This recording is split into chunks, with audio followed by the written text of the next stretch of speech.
የአዲስ አበባ ዩኒቨርሲቲ የቋንቋና ስነ ጽሑፍ መምህር የሆኑት ዶክተር በድሉ ዋቅጅራ የግዕዝ ትምህርት በአንደኛ ደረጃ ትምህርት ቤት መሰጠቱ እርባና የለውም ሲሉ ከቢቢሲ አማርኛ ጋር በነበራቸው ቆይታ ገለጹ።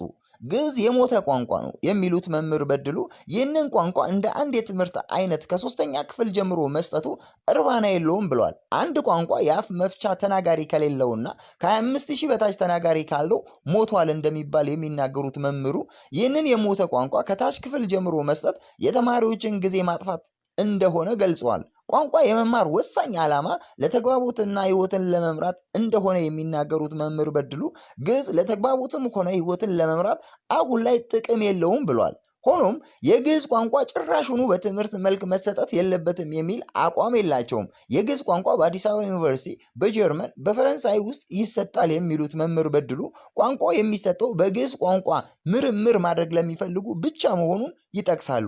በመሆኑም ትምህርቱ ይሰጥ ከተባለ መሰጠት ያለበት ከ9ኛ ክፍል ጀምሮ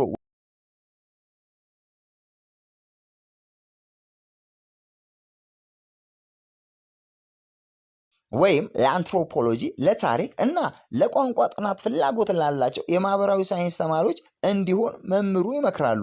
የዩኒቨርሲቲ ከገባው በኋላ ለአንድ ዓመት ግዕዝ ቋንቋ መማራቸውን የሚናገሩት መምህር በድሉ ግዕዝ አይጠቅምም የሚል አቋም ባይኖራቸውም የተግባቦትና የሕይወት ጥቅሙ ውስን የሆነ ቋንቋ ከሶስተኛ ክፍል ጀምሮ መስጠት ለተማሪዎች የጊዜ ብክነት ነው የሚሆነው ሲሉ ውሳኔያቸውን ተችተዋል። ተማሪዎች ውስጥ 9 ዓመት ሙሉ ምንድን ነው የሚማሩት ሲሉ በሚኖራቸው ዝግጅት ላይም ጥያቄ አንስተዋል። የግዕዝ ቋንቋ ትምህርት በሙሉ ትግበራ ከሶስተኛ ክፍል ጀምሮ መስጠት የተጀመረው ባለፈው ዓመት ቢሆንም በመምህራን እጥረት ምክንያት በክልሉ በሚገኙ ሁሉም ትምህርት ቤቶች ማዳረስ ሳይቻል መቅረቱን ክልሉ ለቢቢሲ መግለጹ አይዘነጋም።